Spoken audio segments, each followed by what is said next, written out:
What's going on, y'all? Howdy. Welcome back. Welcome back to another episode of Historically Athletic, where we're actually going to be talking a little bit of current and future events, along with some historical context. Yeah, a little bit of everything in this one. Yeah, but we're going to be shifting gears a little bit. We're going to be going from discussing pro football and the draft back to kind of the roots of the draft to a certain extent with college football. So we've done our first preview with regards to the Southeastern Conference. We're going to move a little bit westward, and we're going to discuss a preview of the Big 12 Conference. Of course, Big 12 has been a 10-team league for a couple of years, so it's a bit of a misnomer when it comes to the name. There's been a lot of shakeups when it comes to the conference in a lot of respects over the past 10 to 15 years. So we'll get into the team previews, and this is just going to be alphabetically. This isn't going to be done in terms of where they're going to finish in the conference, but I'll at least give you a prediction of who my conference championship game participants would probably be, or hope they'll be. And then we'll be able to kind of finish with a little bit of realignment talk, because Lord knows that's a huge topic of conversation right now. So, Big J, let's get to it. Let's just get to it. I mean, we got start with the defending conference champs. I mean, we got Baylor. You know, what's going on with Baylor? You know, I want to ask away. They got a new quarterback, if I'm not mistaken, correct? Blake Shapen came in during the conference championship game against Oklahoma State and helped Baylor beat the Cowboys at the Cowboys Stadium at AT&T in Arlington for Baylor's third conference championship. Okay. And that actually led to Gary Bohannon, the starter through most of the season last year. He ended up entering the transfer portal. Bohannon was known more as a runner rather than a thrower. It's the opposite for Shapen. He can run, but he's more known for his accurate arm and accurate throws. So we'll see how that shakes out. I think that's actually a really good change for Baylor. I think it'll make their offense more dynamic. They've got a fantastic coach in Dave Aranda. Was the defensive coordinator at LSU before he came over here, won a national championship there. Very cerebral guy, but really fits the culture at Baylor well from what I can tell. I mean, they're very happy to have him. I can't blame them. I mean, they did pretty well last year with the Sugar Bowl win. Yeah, they beat Ole Miss. But can they replace multiple starters in their defense? I don't know. I mean, they had a couple of safeties get drafted. I mean, their whole scheme was just very well suited to the Big 12 and how teams played. I mean, they stopped, in some way, shape, or form, they stopped every team that they played. And on top of that, I was just about to say, with the new quarterback coming in that you said is good with the arm, so forth and so on, they're going to need a running game to rely on. And they had a good running back with Tristan Ebner last year, and they had some depth there. I'm not sure who's going to step up there at running back. I know that Aranda's mentioned a couple guys that are on the roster that could break out, that either switch back to the running back position or they redshirted or anything of that nature. Okay. But Baylor's offensive line play was exceptional last year, and if that carries over, then whoever's going to fill the running back void just needs to find the holes. Just needs to find the holes, exactly. Hold on to the ball, right? Exactly. Well, let's move on to Kansas. Kansas has a pretty good coach from what I'm told in Lance Leopold. Lance actually won 6 Division III championships over at Wisconsin Whitewater when he was a coach there. So that's really how he got to break into the Power 5 job that he's got at K-State. Or at Kansas, I'm sorry. Kansas, yeah. And, they obviously have Jalen Daniels. He's a decent quarterback prospect. He beat Texas last year in Austin, which was absolutely a massive upset. I mean, they scored almost 60 points on Texas. And are they going to be able to continue to carry that momentum into the new league? It really is going to depend on who they get in terms of transfers and who they're going to bring in from the high school ranks. Because if they can infuse the right amount of talent there and develop the players that they already had, they could get out of the conference cellar. They really could. I mean, I've seen Kansas good. Right. I mean, I saw them when Mark Mangino was there as their coach. Looked like a big blueberry. I mean, just the reality. I remember. Yeah. But dang good coach. They had Todd Reesing at quarterback, and Kansas was pretty darn good for a couple of years. But so they had Akeem Talib at a corner too. Mm-hmm. Yeah. But the thing is, Kansas is in a gorgeous location. Lawrence is super hilly. Their campus is wonderful. It's a great school. It gets cold though. It gets cold. Yeah. So when your recruiting base is land literally. Yeah. But we'll see how things shake out. I mean, Kansas has got some challenges that they've got to overcome, but day at a time, just like anything else. I mean, having a good coach is the foundation for everything, though, and right. a good culture. And I think that they've got that started there. Okay. I mean, they got a big, like I said, they got a big Texas road win against you guys, and that's just one thing that you can really hope for when you're a Kansas team that's known for more basketball in the Big 12 than football. taking out one of their, the top dogs is always going to help. Texas hasn't been a top dog for a while, unfortunately. Well, historically speaking. Well, yes. And then, the next one I think we had was K-State. K-State. So they're bringing in a new transfer quarterback in Adrian Martinez from Nebraska. Is he going to be able to run the same offense, or is it going to need to be kind of implementing a new offense in that school? To me, I think it's going to have to be a blend because Martinez was known more for his running ability than his throwing ability, and he was also known for his inconsistency. I know that Nebraska has a lot of things they've had to work through over the past couple of years with Scott Frost being there, and the program isn't what it was in the 90s and the early 2000s. They're still trying to build it back to what it was. Yeah, that was their I think heyday. I think he got his degree and was looking for a fresh start, so he ended up transferring to K-State. They've got Deuce Vaughn there at running back, and he kind of reminds me of Darren Sproles in a lot of ways. Okay. He, of course, was K-State guy back in the early 2000s, and really makes that offense go. As long as he stays healthy, I think that they're going to have a decent shot at being pretty good on O. And they've got a good coach. I mean, Chris Kleiman? Mm-hmm, yeah. Kleiman? He ended up winning 4 titles in 5 years when he was at North Dakota State, which is, of course, where Carson Wentz went to school. Trey Lance, most recently. So, I mean, it's just, I don't know if their roster is going to have the depth that they need in order to win or potentially win a conference championship or get to a conference championship game. Speaking of the roster, what kind of impact has the transfer portal had on Kansas State? Because it sounds like they've had quite a few transfers come through. They have, and they've had guys from Virginia, Mizzou, Nebraska, and Maryland come onto their roster just for the defensive side of the ball. Oh wow! And they've needed it. And they've also got a new offensive coordinator, Colin Klein, who was a former Kansas State quarterback from a couple years back, to kind of see if they can bring him in a new direction as well. So we'll see. I mean, K-State's always been a thorn in Texas's side. I mean, that was partly because the Purple Wizard, Bill Snyder, was on the sideline. Amazing coach. Yeah. Brought Kansas State from nothing to something. Yeah. But we'll see how it shakes out. I think K-State will have a better year this year. I really do. Okay. And, let's move on to Iowa State here where, Matt Campbell's still the head coach. I still can't believe that, considering how well he's done in Ames. Yeah, well, what happened with that? It's kind of a shock that he's still there. I think to a certain degree, people were a little bit surprised, considering he brought back Brock Purdy at quarterback and Breece Hall at running back. Brought back a decent amount of quote-unquote star power in terms of their offense.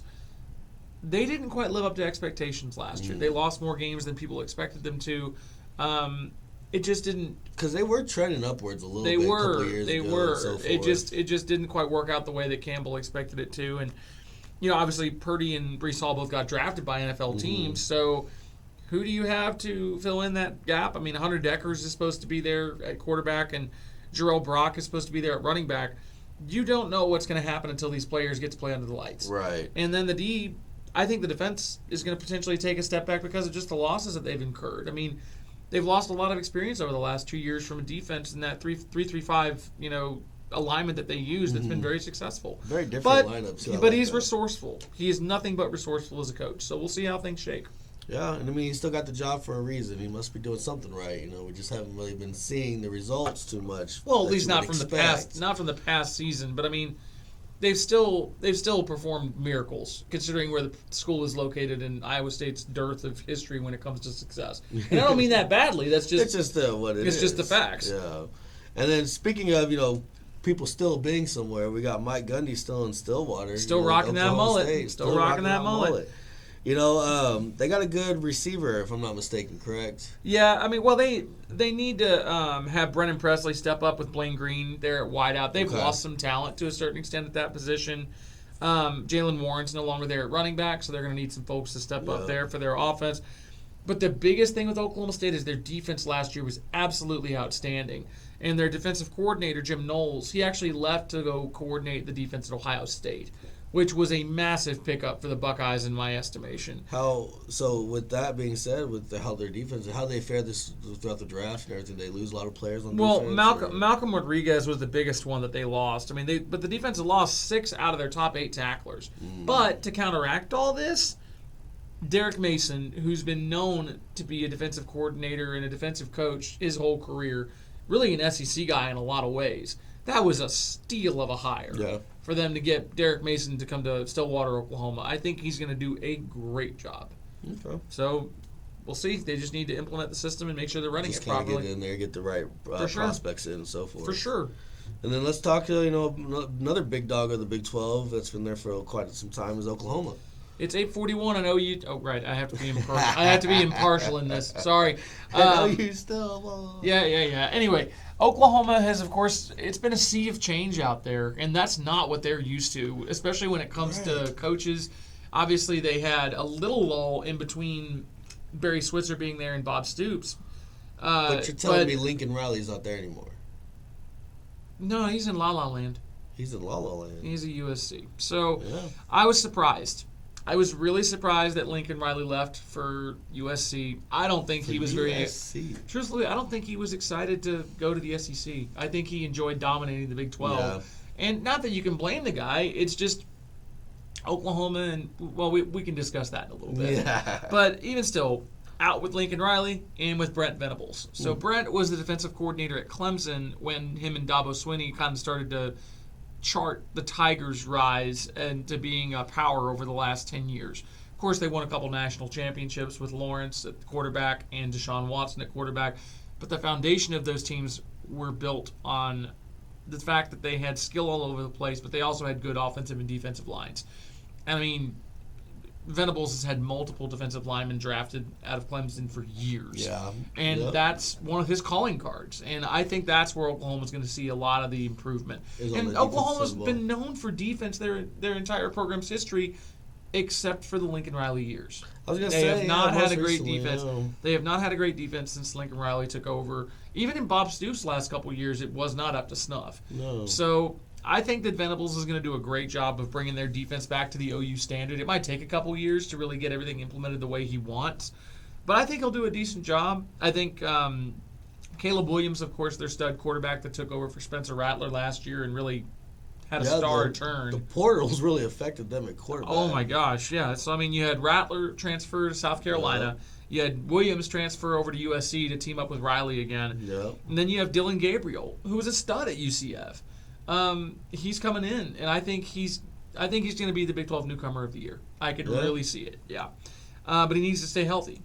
But they also just need to figure out their offensive line because they gave up like 33 sacks last year. But the big thing is they still have decent receivers with Marvin Mims and Drake Stoops and Theo Weiss. They've still got two really solid running backs in Marcus Major and Eric Gray. Gray transferred in from Tennessee last year. Okay. So we'll see. I still think Oklahoma's going to be a top 2, top 3 team in the conference this year. They got some some young receivers that should prove to be helpful too. Correct. We'll see. We'll see. Next one we've got is Texas Christian? We got TCU, yeah. And a new coaching change over there as well, if I'm not mistaken. After 20-something years of Gary Patterson, they decided to go hire away Sonny Dykes from across the DFW. Yeah, hired him away from SMU. I'm not going to lie. I was sick about that. I was so sad for SMU.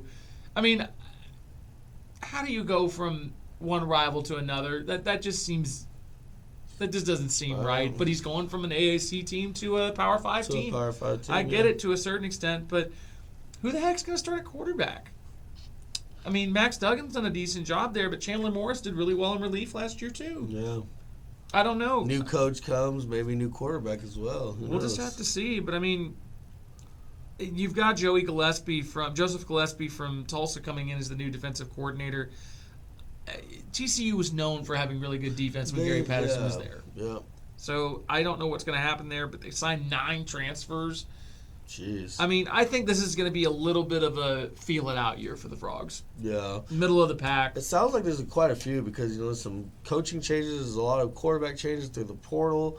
It just seems like new faces almost everywhere. It's kind of college football now has free agency. That's exactly what it is. It does feel that way. And then speaking of, another team here in the University of Texas, they got their own quarterback. Possible controversy going on over there too. So Sark obviously didn't have the greatest year last year, going 5-7. That losing streak was abysmal. First year. As a graduate and as a fan, that was rough. And I was there for the Oklahoma collapse. I was there for the Oklahoma State collapse. I mean, I watched the Baylor collapse. I watched it all, and it was gutting. They should have won more games last year than they did, but they just couldn't finish. For whatever reason, they just could not finish. Yeah. But, I don't know who's going to win the quarterback competition because Casey Thompson went to Nebraska and transferred, who was their starter last year, after waiting for multiple years for Sam Ehlinger at quarterback to graduate. So you've got Hudson Card, who's been there 2 years under Sark's system now, or a year. Okay.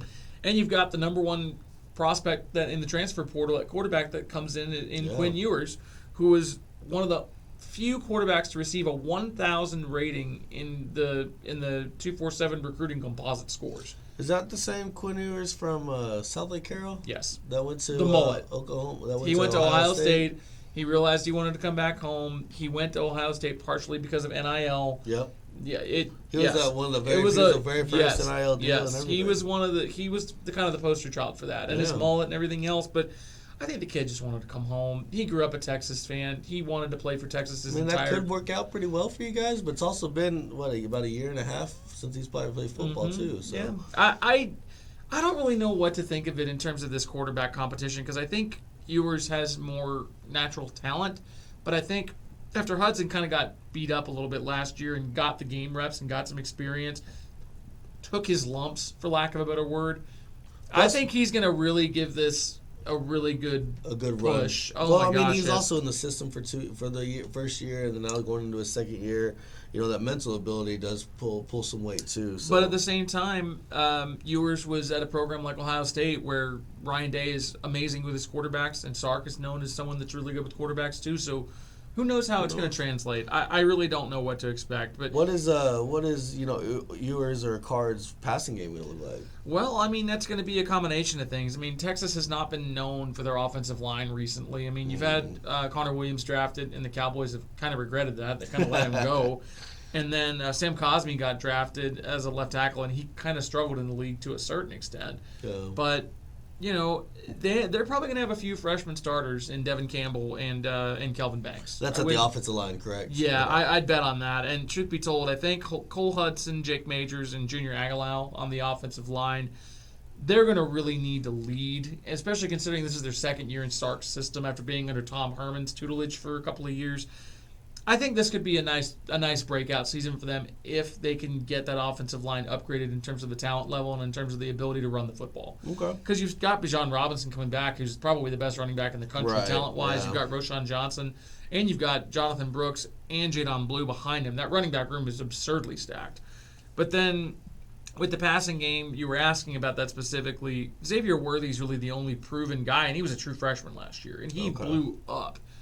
But then they brought in Isaiah Nair from Wyoming. They brought in Ajay Hall from Alabama. They brought in Jordan Whittington from Alabama.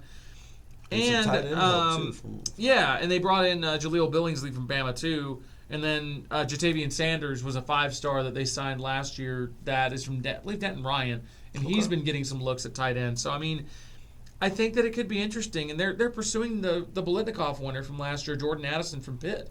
Oh, wow. They might try to get him in the transfer portal this summer.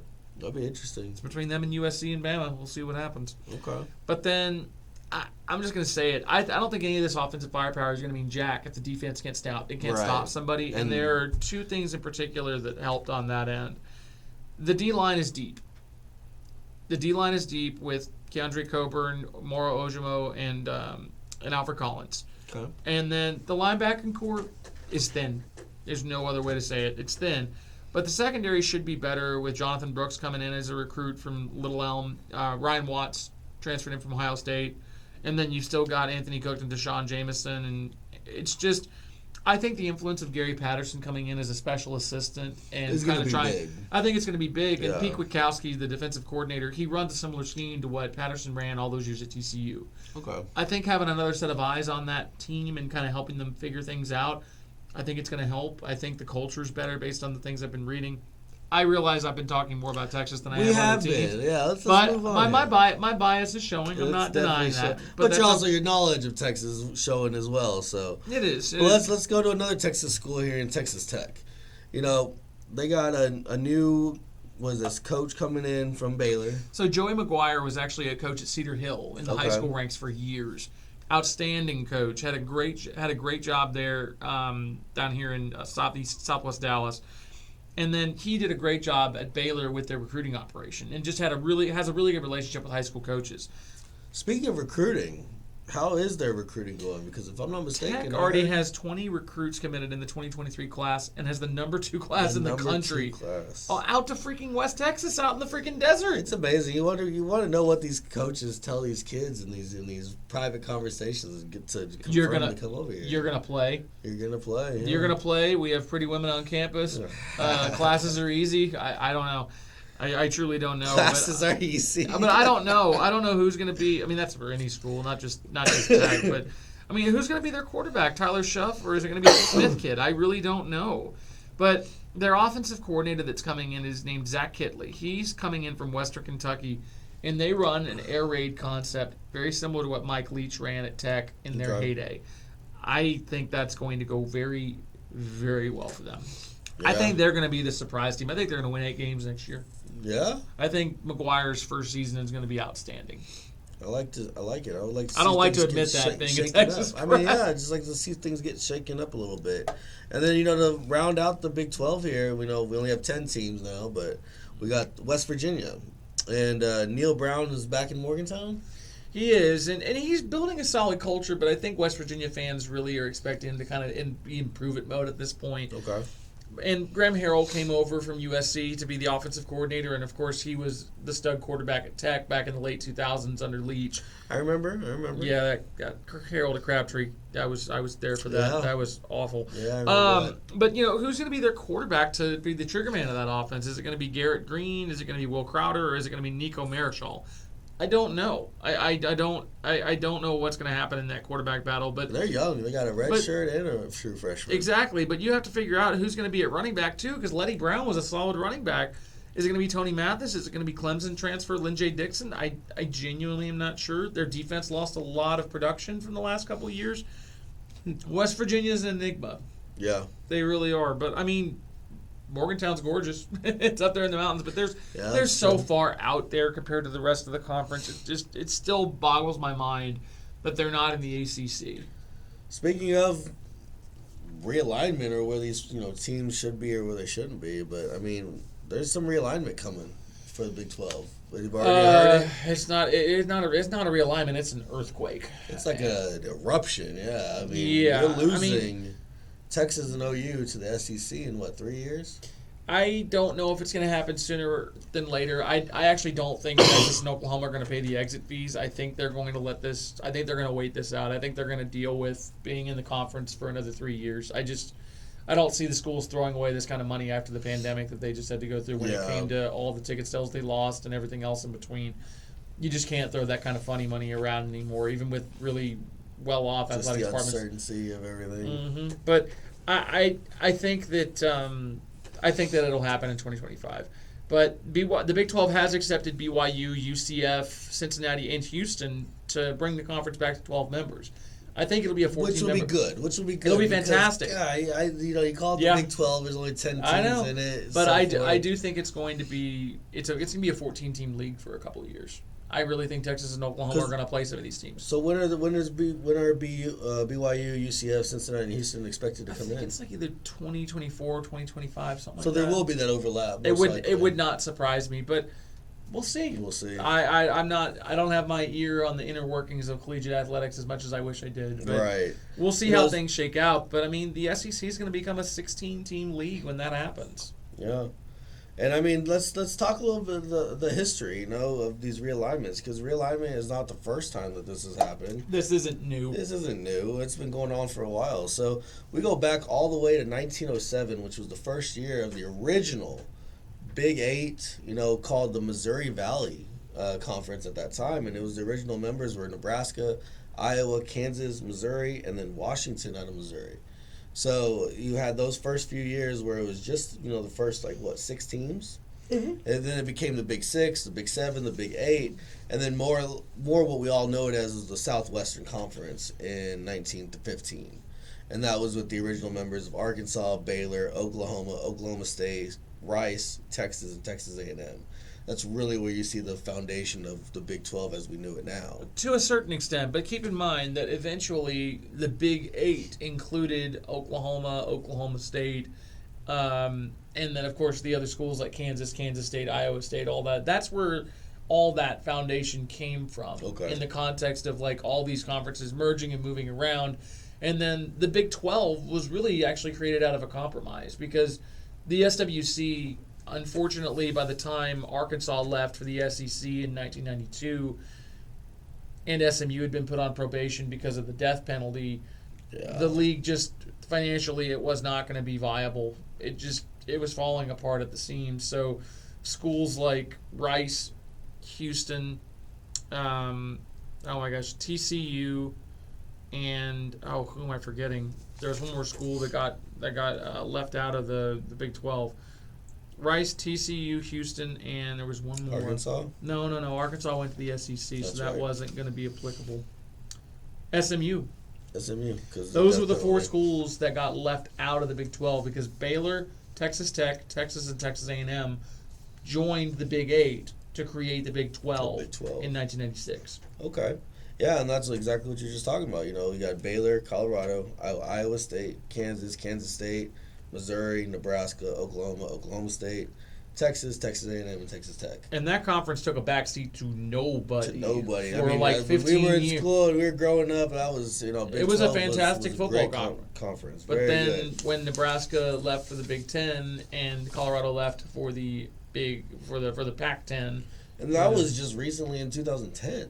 I mean, that was only 12 years ago. and then A&M and Missouri left. Followed the following year in 2011. And, I wanted to kind of break it down here because, with Texas and OU leaving the Big 12, going to the SEC, that's a lot of production out of that Big 12. You're talking in the history of the Big 12 since 1996. That's their top two schools when it comes to Conference winning championships. percentage, conference championships, Bowl appearances, wins. Yeah, I mean, first of all, I got to give you a little rag on you here. Oklahoma has dominated. I'm fully aware of that. Dominated. I mean, they have 14 conference championships in the Big 12. They'd be nothing without their Texas recruits. I'm just telling you. But they the crushed next highest is Texas and Baylor with three with conference championships each. conference championships. Mm-hmm. I know. It doesn't make any sense. Wow. Yeah. And then, on top of that, Oklahoma's had 20 final AP poll appearances at the end of the season. Texas not too far behind with 17. And then you even go to Kansas State, Oklahoma State, and Nebraska would be the next highest with 10. And Nebraska left the division 12 years ago. Mm-hmm. It's just it was fascinating to me to see that, and just to see that those two teams who basically were the Big 12 are leaving. And it's going to just open up a whole new door, a whole new possibility for the new Big 12. To be honest, I think that it's in the grand scheme of things, I think it'll actually be good for both parties, meaning the schools that are in the Big 12 still after the realignment happens, and I think it'll actually be good for Texas and Oklahoma to get a little bit of humble pie, to be perfectly frank with you. Oklahoma's not going to win with the regularity that they won in the Big 12 and the SEC. Right. Texas, I think, needs the kick in the pants. I think they need to up their game to, I guess you could say, we're the University of Texas. If we're as good as we think we are in our minds, then we need to prove it on the field. Need to prove it against the best division in college football. Exactly. which is the SEC. But then with the Big 12 forming into a 12-team league with those four additions, with BYU, UCF, Cincinnati, and Houston, now West Virginia has a travel partner. Yeah. Now you have something a little bit westward with BYU, which I think will be a really nice addition. And you're getting into the state of Florida with UCF, which I think is a good thing. And then Houston, of course, is down there in Texas as well, kind of rounding things out. I think it makes a lot of sense. It does. It definitely does. I'm going to be sad not to see a BYU-Texas, matchup because for whatever reason, I think BYU just has y'all's number. Taysom Hill has Taysom our number. Hill has your Oh, my number. gosh. That dude was insane in college. But the thing is, at the end of the day, and I'm coming at it from two perspectives, as a historian of sports and also as a University of Texas grad and fan for my whole life. I hate it that Texas is losing the yearly games. From what I understand, Tech and Texas are going to do like a non-conference game for like 20 years or something like that to keep that going. But they're losing the game with TCU. They're losing the game with Oklahoma State. They're losing the Kansas State game. There's still things that you have to sacrifice. They're losing the game with Baylor, which is right down the road. I mean, it really is sad in that context. And yes, they're gaining rivalries back, hopefully year-round.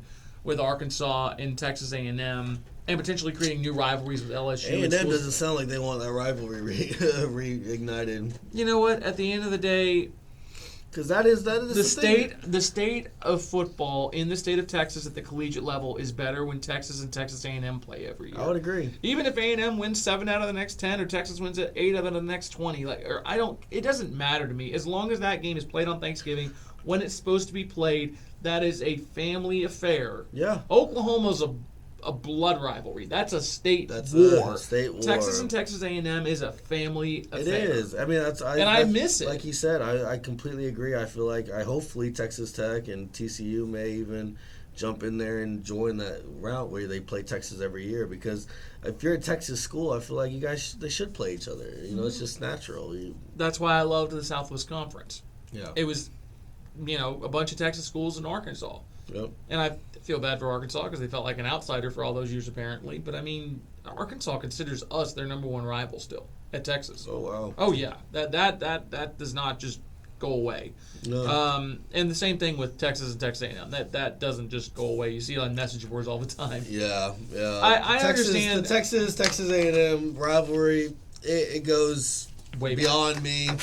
I can't even fathom to explain the bad blood there or whatever it is. Like I said, I've always looked at it as, you have and I'm just going to put it in very simplistic terms here. It's not necessarily this way, but bear with me. You have one family member that voted for a Democrat and one family member that voted for a Republican. It could be that, yeah. And all things said, in some respects, just at a very base level, College Station's a bit more of a conservative spot. And Austin's a little bit more of a liberal spot. Austin tends to graduate different types of folks when it comes to, different majors, whether you're talking engineering or law, liberal arts, anything else in between. They've got the med school there now. A&M's known, literally, it's agricultural and mechanical in the name. Yeah. And, Aggies have been outstanding in a lot of different fields, whether you're talking about, the Corps of Engineers or just, doing all sorts of different majors that are really relevant to society on a daily basis. It's two different cultures. It's two different universities, but they're all in the same state and they're not that far from each other. Like you said, it's one of those things. It is a family affair. Most people in Texas know somebody or has a family member that goes to Texas and goes to A&M. It just is it. That's just what it is. Yeah. So it's one of those things. It's really interesting. It's sad that they don't play each other at the moment. Hopefully, with the SEC joining into that, maybe they'll get that game every year or so. But I would certainly hope so. There was actually an article, and I can't believe I was doing this, but there's a website called goodbullhunting.com. It's an A&M SB Nation website, and it's actually an article written by a guy named Robert Behrens, who I follow on Twitter. So, Robert, if you ever watch this, I appreciate the content because it was perfect in terms of a scheduling model, because we're getting ready to talk about the NFL schedule, so I figured this is a relevant tie-in. Robert recommended a scheduling format that was more open-ended rather than the pods stuff or divisional stuff. I heard about the pods things with the SEC. It's a little interesting. What he was saying was have 3 permanent rivals that you play every year. So, like in Texas's case, you'd play Oklahoma, Arkansas, and Texas A&M. Those are your 3 permanent people on your schedule every single year in the conference. You have to play your rival. SEC. Everybody else, the other 6 games on your conference schedule, it rotates every year. Okay. So that you're able to get your kids to see every campus, hopefully, before you graduate. Because, like you said, we're going to be moving to a 16-team conference in the SEC. I could see that. I would definitely agree with some form of that because what is it, 9 games within the conference that they play? It's 8 at the moment, but when they expand, I have a funny feeling the SEC is going to have them do 9 conference games. Yeah. So no, I think 3 would definitely be a good number. I think that's a good idea to just definitely have permanent rivals. Permanent rivalry, like you said, ignite that rivalry, keep the Oklahoma rivalry because that's the Red River Shootout. You keep the Arkansas game because, like you said, that goes back to the SWC. Southwest. Yeah. And then A&M, that'd be a great one to reignite. I mean, I don't know what's stopping it. But. And that also keeps A&M. That also keeps A&M in playing Arkansas every year and playing LSU every year. Huh? And if they keep playing us, then it just kind of makes sense. I mean, I had not seen it spelled out that way, and I thought it made a lot of sense. So, kudos to Good Bull Hunting on that, and kudos to Robert Behrens on that one. So, cool. This was fun. Yeah, this was a lot of fun. We kind of went over a little bit of time here. Coleman got a little carried away talking about his Longhorns. Can you blame me? Hey, I don't I'm think just y'all don't surprised. against I'm me. just surprised you don't have anything long going on right now. I mean, I try to vary it every once in a while. I'll be wearing it tomorrow when we play golf. yeah, probably. I mean, you you like to wear a little bit of everything of every school, so it doesn't necessarily matter. But guys, hope that you enjoyed this Big 12 conference preview. As much as we enjoyed the beer that we were drinking while we brought it to you. It was good. It was good stuff. We actually had two, so both are Texas made. This first one, I don't know if it's easy to see. It's called Fluffy. Fluffy Creamy Yogurt Ale. It's from Tufts Brewing out in McKinney. So it's a ale brewed with yogurt and blueberry. Pretty good. Super crushable. Pretty good. Nice blueberry flavor. Yeah. I enjoyed it. Kind of a creamy ale. And then the other one, go ahead, Josh. Big J. Convict Ale here. Convict Hill out of Austin, of all places. Oh, I said ale. It's not ale. It's Convict Hill Oatmeal Stout. Independence Brewing Company's been making this sucker for years. They're known for they're known for this beer. They're known for their Stash IPA. If you haven't had Independence's beer before, go out and get some. Same thing with Tufts. Great Two local different breweries beers for sure. Both making their stuff here in the state of Very good. Texas, and both outstanding products. You really can't go wrong with any of their offerings. But yeah. Well, we're going to go ahead and wrap it up, guys. We're going to jump into our next segment, which we're going to be talking the NFL schedule for 2022 season because The Cowboys are going to get to out. beat the Bucs in Week 1. I'm looking forward to it. Yeah, Cowboys got the easiest schedule in the league. Bucks got the fourth hardest schedule in the league. Cowboys really got the easiest schedule. Seriously. They're definitely like 31st or 30th or something like that. See what Anyways, we'll talk to you guys later. Hope that you keep up, catch up, and enjoy. yeah, y'all. Thank you.